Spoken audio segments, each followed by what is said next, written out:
celebrate the patron saint of their island on the feast day of St. Peter and St. Paul. In this feature story, we're taking you to San Pedro, La Isla Bonita, to find out how the community commemorates the martyrdom of these two great apostles. Hello, with this week's feature story, I am Tessa Habet. Our feature story is brought to you by Pink Boutique.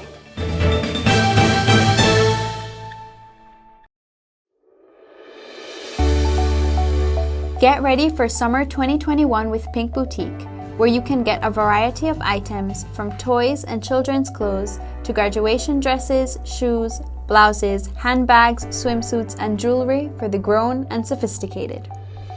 Whether you're going to the Keys for a relaxing day on the beach or having dinner at a fancy restaurant, Pink Boutique has got you covered.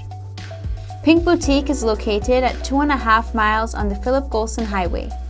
You can keep up with promotions and sales on their Facebook or Instagram pages at Pink Boutique Belize or call at 223-1552. Pink Boutique is a proud sponsor of Beyond Basic and Guadalupe Media.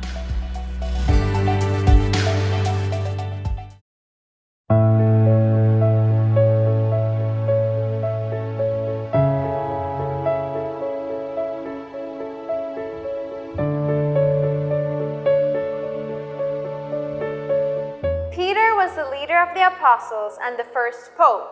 St. Paul, on the other hand, was born Saul, who persecuted Christians but converted to Christianity on the road to Damascus.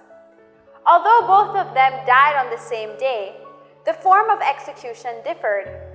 St. Peter was crucified, whereas St. Paul was beheaded with a sword as he was a Roman citizen and afforded a quicker execution. June the 29th was actually the solemnity of St. Peter and St. Paul, two of the great pillars of the Catholic Church.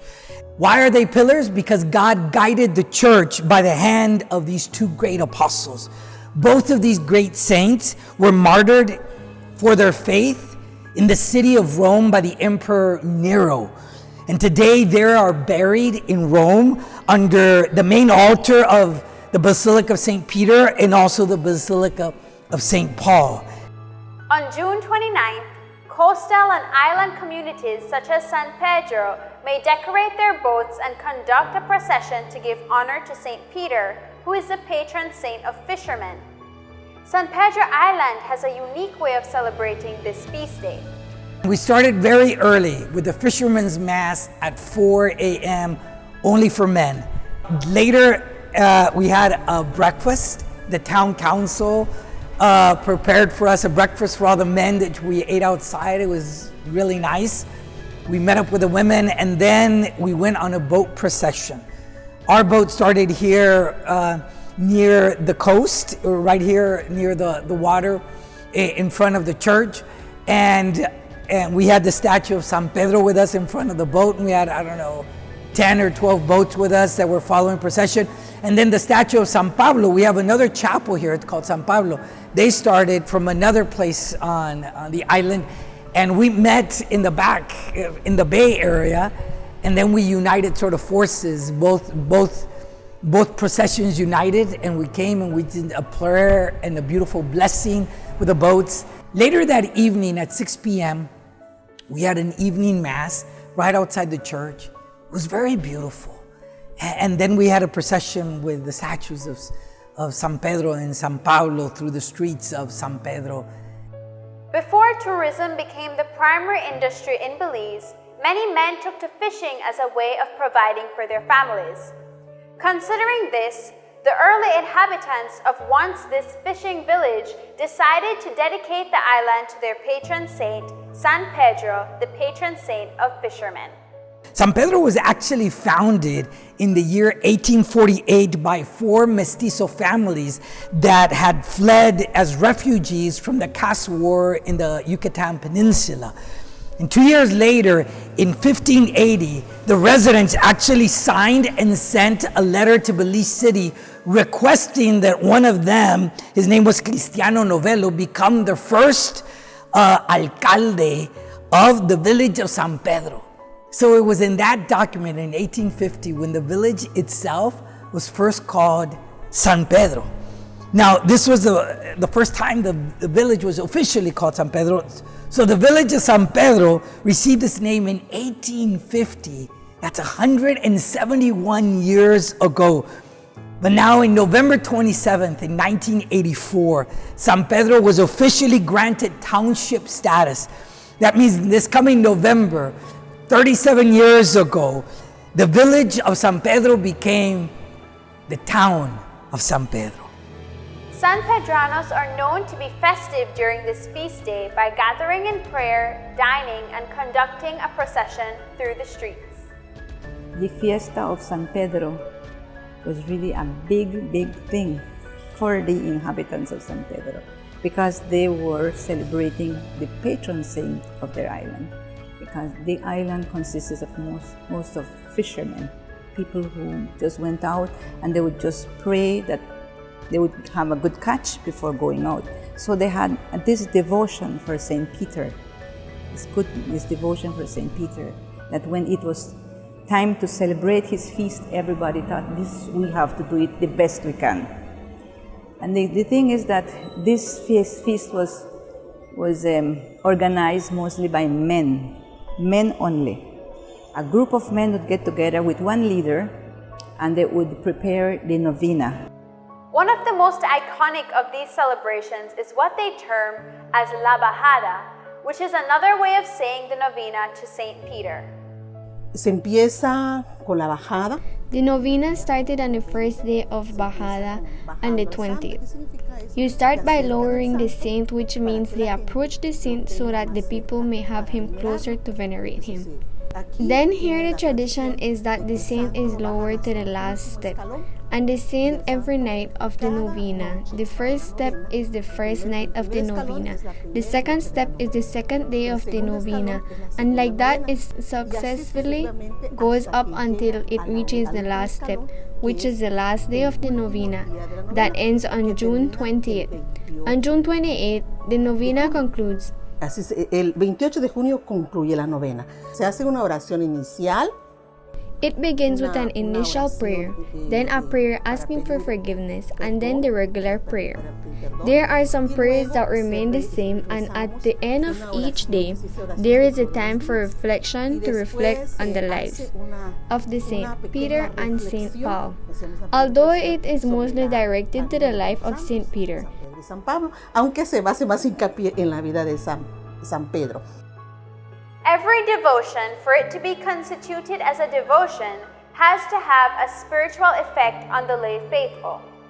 Spiritual fruits that transform the lives of those who practice a certain devotion and increase their love for God.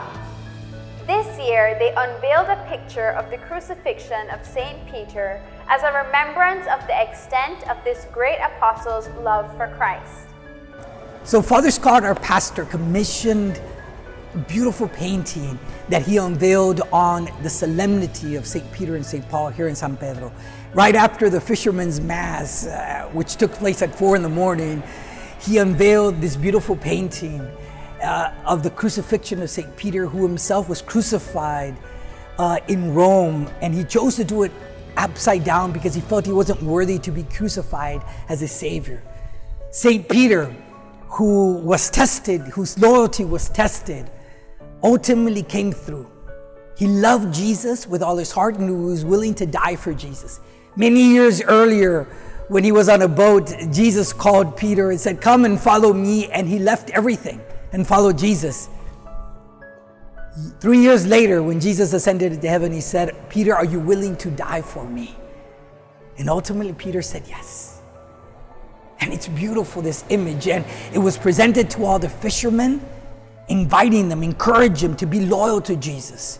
Encourage them to encourage their brothers and to strengthen their brothers and sisters who may be strayed from the faith, to come back to the faith, to be strengthened in their faith, in the traditions of their ancestors, which are very important here in the city and the town of San Pedro.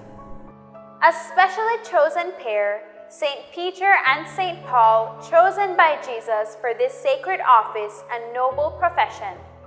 So noble that Jesus called them to be his followers.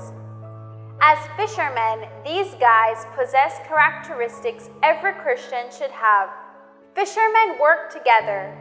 Manually pulling in a net full of fish is a hard task. Everyone on a boat works together to pull in the net. They are dedicated. Fishing requires a great deal of patience and dedication. Fishermen might go hours, perhaps even days, without even a nibble. Giving up is not an option, though. They are courageous. Fishing can require a person to travel into deep and treacherous waters. It was common in Jesus' day for fishermen to be caught in fierce storms while on the open sea. It was their courage which pushed them to go back into the water after experiencing one of these storms. Much courage is required for the Christian. There are any number of circumstances that could cripple us with fear, but we must continue on the journey of life. This takes courage. Fishermen are skilled indeed, and to enjoy success, they learn to understand their catch. When you're a fisherman, you almost can read the mind of the fish. Even when you're fishing or when you're swimming, you learn a lot, how they feed, where they live, a lot of things. So you have to explain that to young people. And when start guiding, I have to explain that to the tourists because they don't know about how it is. But it has a lot of things that you have to learn. Like I always tell to the tourists, fishing is not easy because a lot of them say, oh, it's easy, go fishing and the fish bites and you reel it in. I said, no, it has little techniques on it. It's not just go and catch fish. It has something that you learn by experience, the way the fish bites. Even the fish you start fighting, I can say what kind of fish you have by the years that we have been doing it. The most repeated command in Scripture is do not fear. The Lord knew life would be rough and tough, so He gave us an encouraging command to have courage in the face of fear. Psalm 46 reminds us that the Lord is our refuge, strength, and protection. In Him we can master fear with courage. In Him we become courageous like fishermen He has called us to be. In his homily on this beautiful feast day, Pope Francis explained that Peter, the fisherman from Galilee, was set free above all from his sense of inadequacy and his bitter experience of failure, thanks to the unconditional love of Jesus. Peter, a skilled fisherman, often thought of giving up when he saw that he could catch nothing. He tasted fear, explained the Pope. Albeit a fervent disciple of the Lord, he continued to think by worldly standards and thus failed to understand and accept the meaning of Christ's cross. Even after saying that he was ready to give his life for Jesus, the mere suspicion that he was one of Christ's disciples led him in fright to deny the Master. Jesus nonetheless loved Peter and was willing to take a risk on him. He encouraged Peter not to give up and gave him the courage to risk everything and the joy of becoming a fisher of men. It was Peter whom Jesus called to strengthen his brothers in faith. Turning then to the Apostle Paul, Pope Francis noted that he too experienced the freedom brought by Christ. He was set free from the most oppressive form of slavery, which is slavery to self. He was also set free from the religious fervor that had made him a zealous defender of his ancestral traditions and a cruel persecutor of Christians, said the Pope. God, however, did not spare him the frailties and hardships that rendered his mission of evangelization more fruitful, and Paul thus came to realize that God chose what is weak in the world to shame the strong.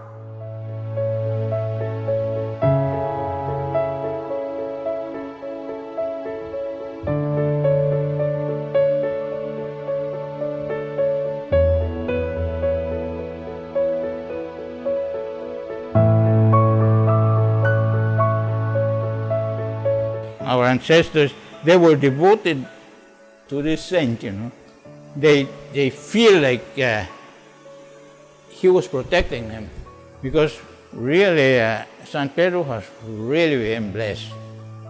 I mean, everything we have done goes forward. We haven't, nobody has ever died from a hurricane, and it's an island, and I mean, we're really protected. We are blessed. The good Lord has really blessed us.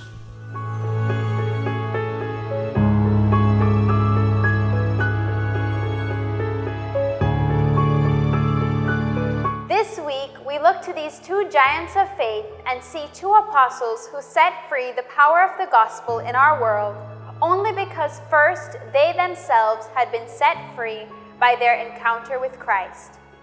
They were neither judged nor humiliated by Jesus, who instead shared their life with affection and closeness. He does the same for us. And that's our feature story. Thanks for watching. For this and more feature stories, you can follow us on Facebook, subscribe to our YouTube channel, or view on Guadalupe Media Channel 96 on CCV or Channel 64 on CBC.